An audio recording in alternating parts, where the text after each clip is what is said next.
दोस्तों, ये कहानी थ्रू माई विंडो का second part through my window across the sea है।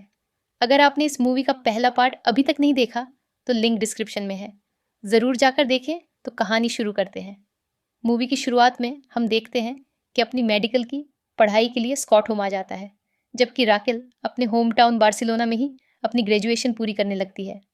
दोनों एक दूसरे से हज़ारों किलोमीटर दूर हो जाते हैं, लेकिन फिर भी अपना लॉन्ग डिस्टेंस रिलेशनशिप बनाए रखते हैं। अरीस रोज़ राकेल को मैसेज करता रहता है। दोनों अक्सर साथ में रोमांटिक गाने सुनते, उन्हें गुनगुनाते और घंटों बातें करते रहते हैं। फ़ोन पर बात करते हुए वे एक दूसरे को यह एहसास दिलाते रहते हैं कि वे हर समय साथ हैं, चाहे राकेल क्लास में हो, लाइब्रेरी में हो या कैंटीन में। वे दुनिया को भूलकर बस एक दूसरे में खोए रहते हैं। लेकिन एरिस अपनी खिड़की से समुद्र को देखते हुए उसके पार रह रही राकेल से दूर होकर खुश नहीं था। इसी वजह से वह हर समय राकेल से बात करने की कोशिश करता रहता था, चाहे राकेल कहीं भी हो। जो आरिस कभी मेडिसिन की पढ़ाई करना चाहता था, अब उसे यह पढ़ाई बेकार सी लगने लगी थी, क्योंकि डॉक्टर बनने का सपना उस एरिस का था जो कभी राकेल से मिला ही नहीं था। इस नए एरिस का सपना तो बस राकेल के साथ रहना था। इसी कारण वह क्लास में ध्यान नहीं दे पाता और फेल हो जाता है। वह नए दोस्तों के बीच रहते हुए भी अकेला ही महसूस करता था। ऐसा करते करते लगभग 1 साल बीत जाता है।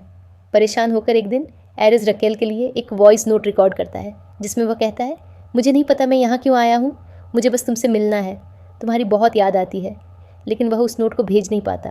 दूसरी तरफ राकेल के कॉलेज में छुट्टियों से पहले उसकी टीचर उस पर गुस्सा करती हुई कहती है, तुम पूरे साल पढ़ाई करने की बजाय अपने फ़ोन में लगी रही।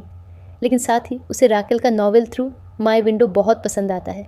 वह राकेल को एक पब्लिशर का नंबर देती है और उससे कहती है कि अपनी कहानी वहाँ भेजो। साथ ही ये भी कहती है कि पब्लिशर से मिलते वक्त अपना फ़ोन बंद रखना। इसके बाद राकेल अपनी फ्रेंड डेनियला से मिलती है। वहीं उसका एक क्लासमेट ग्रेगरी, जो राकेल को पसंद करता है, उससे बातें करते हुए उसकी छुट्टियों के प्लान के बारे में पूछता है। राकेल बताती है कि वह पूरी छुट्टियां अपनी माँ के साथ घर पर ही बिताने वाली है। डेनियला उनकी बातें ध्यान से सुन रही होती है। ग्रेगरी मुस्कुराते हुए कहता है, अगर तुम्हारा प्लान बदले या इससे बेहतर बहाना न मिले तो मुझे बता देना। उसके जाते ही डेनियला राकेल से कहती है, तुम साल भर से एरिस के साथ फ़ोन पर ही लगी रहती हो। ग्रेगरी तो बस तुम्हें एक पार्टी में चलने के लिए कह रहा था। पार्टी में जाने से तुम्हारे ऊपर कोई पहाड़ नहीं टूट पड़ेगा। डेनियला की बात सुनकर राकेल तुरंत भागकर ग्रेगरी के पास जाती है। वह जैसे ही उसे आवाज़ देकर रोकने वाली होती है, तभी अचानक पीछे से एरिस सच में वहाँ आ जाता है। राकेल उसे देखकर खुशी से उछल पड़ती है और उसे लेती है। उसी दिन कॉलेज का आखिरी दिन होता है। योशी, जो पूरे साल जिस लड़की से दोस्ती करना चाहता था, आज उससे बात करने की ठान लेता है। वह अपनी साइकिल लेकर उसकी ओर बढ़ता है। तभी डेनियला आकर उसे बता देती है कि एरिस वापस आ गया है। ये सुनकर योशी बड़ी मुश्किल से उस लड़की का ख्याल दिल से निकाल देता है और अपनी साइकिल के हैंडल पर डेनियला को बैठाकर वहाँ से निकल पड़ता है। इधर एरिस राकेल को लेकर 2 दिनों के लिए अपने बीच हाउस आ जाता है। पूल के पास वह राकेल का टॉप उतारता है। राकेल उसे किस करती है। तभी उन्हें घर के अंदर से कुछ आवाज़ें सुनाई देती हैं। एरिस अंदर जाकर देखता है तो वहाँ उसका बड़ा भाई आर्टिम मिलता है। दोनों एक दूसरे को देखकर हैरान हो जाते हैं। उसी समय डेनियला अपने बॉयफ्रेंड अपोलो और योशी के साथ वहाँ पहुँच जाती है। असल में आर्टिम वहाँ अपने घर की नौकरानी क्लोडिया के साथ था, जो उसकी गर्लफ्रेंड होती है, लेकिन उसने अपने इस रिश्ते को सबसे छुपा रखा था। अब तीनों कपल्स वहाँ पूरा एंजॉय करने लगते हैं। डेनियला अपोलो के साथ, एरिस राकेल के साथ और आर्टिम क्लोडिया के साथ। वहाँ अगर कोई अकेला था तो वह था योशी। कुछ देर बाद क्लोडिया कमरे में आर्टिम से इतने लंबे समय से अपने रिश्ते को छुपाने की वजह से लड़ रही होती है। तभी वहाँ अपोलो आ जाता है। वह मेड क्लोडिया को अपने भाई के कमरे में देखकर चौंक जाता है। क्लोडिया झूठ बोलते हुए कहती है कि वह कमरा साफ करने आई थी। अपोलो बेड के नीचे छुपे आर्टिम को देख लेता है, लेकिन कुछ कहता नहीं। उसके जाते ही क्लोडिया गुस्से में आर्टिम पर भड़क जाती है और कहती है, अगर तुम हमारे रिश्ते को सबके सामने नहीं ला सकते तो मैं हमेशा के लिए यहाँ से चली जाऊँगी। आर्टिम उसे रोकते हुए कहता है, ठीक है, मैं सबको हमारे रिलेशन के बारे में बताने के लिए तैयार हूँ। असल में आर्टिम अपने पिता से डरता था, क्योंकि उसे पता था कि वे कभी इस रिश्ते को नहीं मानेंगे। ये सुनकर क्लोडिया खुशी कर लेती है। थोड़ी देर बाद जब सभी एक साथ बैठे बातें कर रहे होते हैं, तब क्लोडिया सबके सामने कहती है, आर्टिम आप सबसे कुछ कहना चाहता है। आर्टिम हिम्मत करके जैसे ही अपने रिश्ते के बारे में बताने वाला होता है, तभी वहाँ उनके पेरेंट्स आ जाते हैं। उन्हें देखकर वह चुप हो जाता है।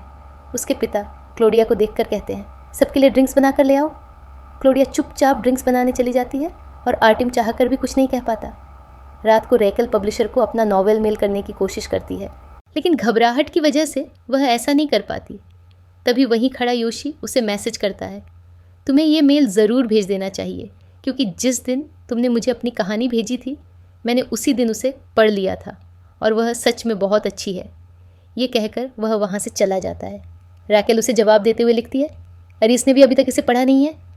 फिर वह ऊपर योशी की तरफ देखती है लेकिन वह वहाँ से जा चुका होता है। तभी वह ठीक उसके बगल में आकर लेट जाता है और रैकेल से कहता है, बॉयफ्रेंड तो आते जाते रहते हैं लेकिन दोस्त ज़िंदगी भर साथ रहते हैं। अगली सुबह रैकेल एरिस के साथ टाउन घूमने चली जाती है। जब उसे प्यास लगती है तो वह पास के एक रेस्टोरेंट में पानी मांगने जाती है। वहीं ग्रेगरी काम कर रहा होता है क्योंकि वह रेस्टोरेंट उसके पेरेंट्स का होता है। रैकेल को देखकर ग्रेगरी कहता है, तुम तो अपनी माँ के साथ छुट्टियाँ बिताने वाली थी। इस पर रैकेल बताती है कि वह सिर्फ इस वीकेंड के लिए बाहर आई है। तभी एरिस भी वहाँ आ जाता है। असल में एरिस और ग्रेगरी बचपन के दोस्त होते हैं। ग्रेगरी एरिस से रैकेल की मुलाकात करवाता है। ग्रेगरी को यह पता ही नहीं होता कि रैकेल एरिस की गर्लफ्रेंड है। रैकेल के बाहर जाने के बाद ग्रेगरी एरिस से कहता है, मैं रैकेल को पसंद करता हूँ लेकिन वह मुझसे पट ही नहीं रही। ऊपर से तुम आ गए हो जो हमेशा उस लड़की को ले जाते हो जिसे मैं चाहता हूँ। इस पर एरिस उससे कहता है, भाई इस बार मैं बीच में नहीं आऊँगा, ये मेरा वादा है। बाहर आकर रैकेल और एरिस इस बात पर खूब हंसते हैं। वहाँ से लौटने के बाद वे सब अपने पेरेंट्स के प्राइवेट यार्ड से समुद्र में घूमने निकल जाते हैं। चट्टानों के पास पहुँचकर एरिस तैरने का बहाना बनाकर रैकेल के साथ चट्टानों पर आ जाता है। वहाँ दोनों काफ़ी समय साथ बिताते हैं। तभी वहाँ एरिस की कॉलेज फ्रेंड वेरा भी आ जाती है। वह अपनी माँ के साथ अपनी यॉट पर होती है। उसे देखकर एरिस रैकेल को लेकर उसकी यॉट पर चला जाता है। वेरा रैकेल को गले लगाकर कहती है, एरिस अक्सर तुम्हारी बातें किया करता था। वह एरिस को अपनी माँ से भी मिलवाती है। इसके बाद वेरा उन दोनों से पूछती है कि क्या वे आज डिनर उसके साथ करना चाहेंगे। रैकेल इसके लिए मान जाती है। डिनर के दौरान बातों बातों में योशी बता देता है कि रैकेल ने एक नॉवेल लिखा है जिसे वह पब्लिश करने वाली है। ये सुनकर एरिस हैरान हो जाता है और रैकेल से पूछता है, तुमने मुझे इसके बारे में कुछ बताया क्यों नहीं। रैकेल बिना कुछ कहे वहाँ से उठकर यार्ड के बैक साइड में जाकर बैठ जाती है। थोड़ी देर बाद वेरा भी उसके पास आकर बैठ जाती है। आपस में बात करते हुए रैकेल को पता चलता है कि वेरा भी अपने पिता की वजह से मेडिसिन की पढ़ाई कर रही है लेकिन अब वह उनके साथ नहीं रहती। तब रैकेल उसे बताती है, मुझे लिखने के लिए मेरे पापा ने इंस्पायर किया था। वह खुद भी एक राइटर थे लेकिन मेरे बचपन में ही उनकी डेथ हो गई थी। ये सुनकर वेरा कहती है, जब कोई हमारे साथ नहीं होता तो वही हमारी ज़िंदगी पर सबसे ज़्यादा असर डालता है। इसके बाद सभी बीच पर एक पार्टी में एंजॉय कर रहे होते हैं। वहाँ वेरा और रैकेल एक दूसरे की कंपनी को बहुत एंजॉय करती है और साथ में डांस करती है जो एरिस की समझ से बाहर होता है। उसी दौरान वहाँ के बाथरूम में ग्रेगरी की बहन आना योशी को लोकल ग्रुप के लड़कों से पिटने से बचा लेती है। योशी उसे थैंक यू कहता है। इधर पार्टी के अंदर डेनियला रैकेल को वेरा के खिलाफ भड़काती है और कहती है, वेरा और एरिस कॉलेज में साथ थे, ज़रूर उनका कोई चक्कर रहा होगा। इस पर रैकेल कहती है, वे दोनों सिर्फ अच्छे दोस्त हैं और वेरा एक अच्छी लड़की है। घर वापस आकर एरिस रैकेल से पूछता है, तुम और वेरा क्या बातें कर रही थी। रैकेल कहती है, कुछ खास नहीं। तभी डेनियला रैकेल के मोबाइल पर वेरा की एक फ़ोटो भेजती है जिसमें उसने एरिस की वही शर्ट पहन रखी होती है। ये देखकर रैकेल परेशान हो जाती है और ख़ुद को समझाने की कोशिश करती है कि वे दोनों सिर्फ दोस्त हैं, लेकिन वह इस बारे में एरिस से कुछ नहीं कहती। अगली सुबह सब जेट स्की करने निकलते हैं। एरिस वही शर्ट पहने होता है और वेरा के साथ बैठता है। रैकेल योशी के साथ होती है। किनारे पर पहुंचकर रैकेल को ग्रेगरी अपनी बहन आना के साथ मिल जाता है। आना योशी से मिलते हुए उसे किस करती है। वहीं ग्रेगरी को पता चल जाता है कि रैकेल ही एरिस की गर्लफ्रेंड है। इस पर आना कहती है, तुम्हारी किस्मत ही ख़राब है भाई। फिर रैकेल एरिस से साथ तैरने के लिए कहती है, लेकिन नींद आने की वजह से वह उसे अकेले ही तैरने को कह देता है। रैकेल अकेले ही तैरने चली जाती है, लेकिन वह देखती है कि एरिस सो नहीं रहा बल्कि वेरा से बातें कर रहा है। तभी रैकेल के पास खड़ा ग्रेगरी उसे बताता है, हाई स्कूल में एरिस ने मेरी गर्लफ्रेंड को 2 हफ्तों तक डेट किया था। तीसरे हफ्ते उसका मन भर गया और उसने उसे छोड़ दिया। ग्रेगरी को उदास देखकर रैकेल उससे कहती है, क्या तुम मेरे दोस्त बनोगे। उधर दूसरी तरफ आना योशी के पास आकर कहती है, तुम मुझे पसंद हो और शायद मैं भी तुम्हें पसंद हूँ, तो क्या तुम मेरे सेक्स करना चाहोगे। उसकी बात सुनकर योशी का दिमाग घूम जाता है और वह अचानक समुद्र में कूद जाता है। इसके बाद यार्ड पर वापस आकर रैकेल सबके साथ एक गेम खेलती है जिसमें बोतल जिसके सामने रुकेगी उसे या तो सच बोलना होगा या किसी को किस करना होगा। जब बोतल आना की तरफ रुकती है तो वह बिना देर किए योशी को कर लेती है। इससे योशी घबरा जाता है और भागकर बाथरूम में चला जाता है। आना भी उसके पीछे पीछे वहाँ आ जाती है। बाथरूम में दोनों बेकाबू होकर हो जाते हैं। इधर आर्टिम टाउन में जाकर देखता है कि क्लोडिया एक ग्रुप के सामने गाना गा रही है जिसे सब बहुत पसंद कर रहे होते हैं। उसी खुशी में उसका एक दोस्त क्लोडिया कर लेता है। ये देखकर आर्टिम को बहुत गुस्सा आता है और वह वहाँ से लौटकर सीधे बीच हाउस आ जाता है। जब क्लोडिया वापस आती है तो आर्टिम उसके साथ ठीक से बात भी नहीं करता। वह जानबूझकर फ्लोर पर शराब गिरा देता है और क्लोडिया से उसे साफ़ करने को कहता है। तभी आर्टिम की माँ वहाँ आकर क्लोडिया के बाल देखकर कहती है, तुम मेरे जैसे लाल बाल नहीं रख सकती, इससे लोगों को लगेगा कि तुम हमारे परिवार का हिस्सा हो। क्लोडिया शांति से जवाब देती है, मेरे ये बाल नेचुरल हैं, आपने तो कलर कराया हुआ है। अपनी माँ को जवाब देता देख आर्टिम गुस्से में आकर क्लोडिया को नौकरी से निकाल देता है। इधर गेम खेलते हुए राकेल के कहने पर डेनियला एरिस से सवाल करती है, क्या तुम्हारी ये शर्ट कभी किसी और ने भी पहनी है? इस पर एरिस परेशान होते हुए कहता है, मुझे नहीं पता। तभी वेरा जल्दी से बोतल घुमा देती है, जिससे राकेल को सवाल पूछने का मौका मिल जाता है। राकेल सीधे वेरा से पूछती है, क्या तुम एरिस के साथ सोई हो? क्योंकि एक फ़ोटो में तुमने यही शर्ट पहनी हुई थी। इस सवाल का जवाब न वेरा दे पाती है और न ही एरिस। ये देखकर राकेल अपने कमरे में जाकर अपना बैग पैक करने लगती है। वहाँ वह योशी के गले लगकर फूट फूट कर रोती है। तभी एरिस सारी सच्चाई बताने के लिए उसके पास आता है और कहता है, मैं पूरे साल पढ़ाई के दबाव में बहुत परेशान था। मुझे तुमसे दूर जाना ही नहीं था। मुझे तुम्हारी बहुत याद आती थी, इसीलिए मैं वहाँ अकेला हो गया था। वेरा को मेरी तकलीफ़ का एहसास हुआ और उसने मेरा बहुत साथ दिया। उसी की वजह से मैं वहाँ दोस्त बना पाया। लेकिन एक दिन मैंने बहुत ज़्यादा पी ली। जब अगली सुबह उठा तो वेरा मेरे बगल में मेरी शर्ट पहने सो रही थी। ये सुनकर राकेल कहती है, तुम इतने परेशान थे और तुम मुझसे अपनी परेशानी बता भी नहीं पाए? एरिस जवाब देता है, मैं बस तुम्हारी कॉल का इंतज़ार करता रहता था। मुझे लगा तुम अपनी ज़िंदगी में आगे बढ़ चुकी हो। ये सुनकर राकेल एक पल के लिए उसे देखती है और वहाँ से चली जाती है। इधर आर्टिम को भी क्लोडिया की याद सताने लगती है। वह उनके साथ बिताए पलों की वीडियो देख रहा होता है। तभी आना वहाँ आकर योशी से कहती है, मेरे पास लाइट हाउस की चाबी है, मैं हमेशा आतिशबाजी वहीं से देखती हूँ। तुम चाहो तो मेरे साथ वहाँ से आतिशबाजी देख सकते हो, वह ज़्यादा दूर नहीं है। योशी कहता है, असल में मुझे अपने दोस्तों के साथ जाना है, हम सब बीच वाली पार्टी में जा रहे हैं। आना उससे कहती है, बाथरूम में जब हम दोनों साथ थे तब तुमने राकेल का नाम लिया था। मुझे लगा शायद गलती से लिया होगा। वैसे अब तक तुमने उसके लिए कितनी लड़कियों को ठुकराया है? योशी कुछ जवाब देता उससे पहले ही राकेल वहाँ आ जाती है। राकेल को देखते ही आना बिना कुछ बोले वहाँ से चली जाती है। योशी जिस दुविधा में था वह सिर्फ वही जानता था। राकेल डेनियला और योशी के साथ पार्टी में चली जाती है। वहाँ राकेल और डेनियला योशी के साथ जमकर डांस करती हैं।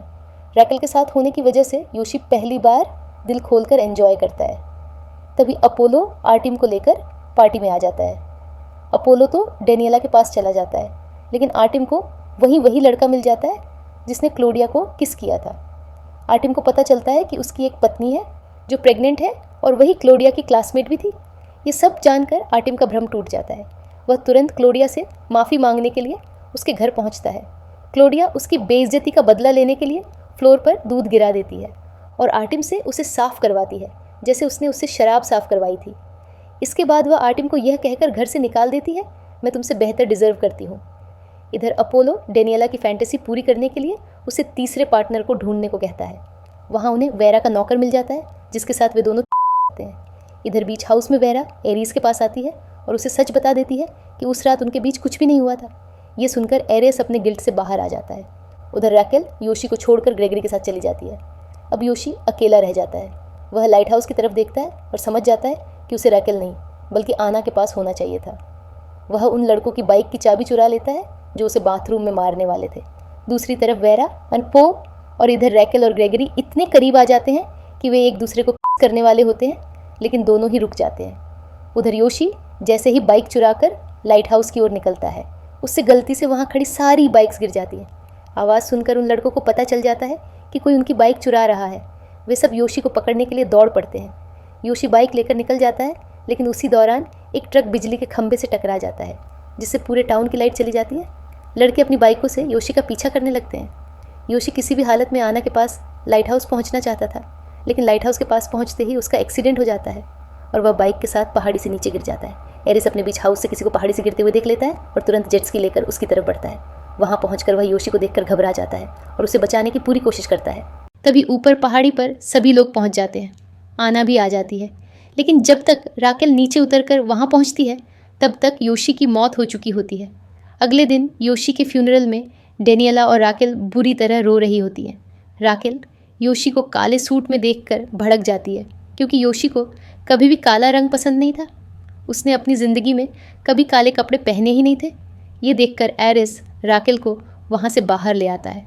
राकेल गुस्से और दर्द में उस पर चिल्लाने लगती है और कहती है, तुम्हारे डॉक्टर बनने का क्या फ़ायदा जब तुम अपने दोस्त की जान भी नहीं बचा सके। ये सुनकर एरिस भी टूट जाता है और गुस्से में कहता है, अगर मैं पूरे साल फ़ोन पर चिपका नहीं रहता तो शायद उसे बचा लेता। इस पर राकेल कहती है, तो इसका मतलब योशी मेरी गलती की वजह से मरा। एरिस जवाब देता है, तुम ही तो थी जो योशी को अकेला छोड़कर ग्रेगरी के साथ मज़े करने चली गई थी।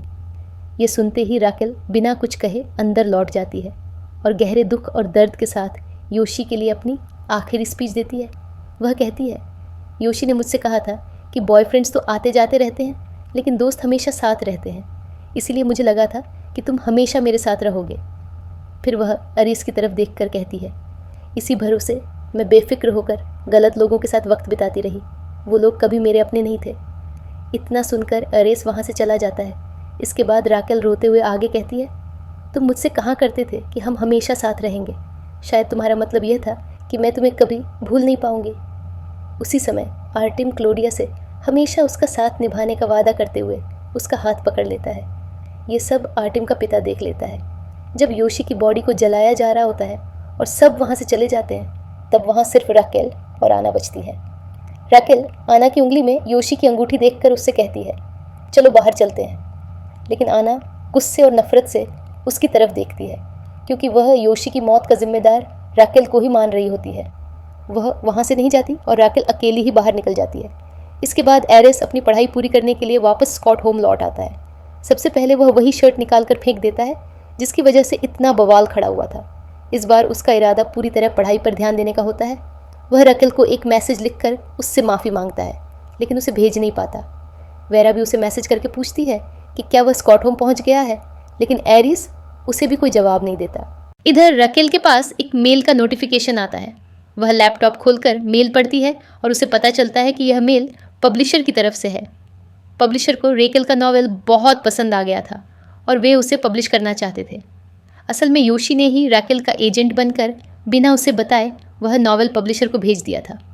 उसी मेल में उसने राकेल की ईमेल आईडी भी दी थी और यह भी लिखा था कि अगर राकेल जवाब ना दे तो आप मेरी असिस्टेंट डेनियला से संपर्क कर सकते हैं। योशी ने डेनियला का ईमेल एड्रेस भी पब्लिशर को भेज दिया था। मेल पढ़ते पढ़ते राकेल और डेनियला दोनों बहुत इमोशनल हो जाती हैं।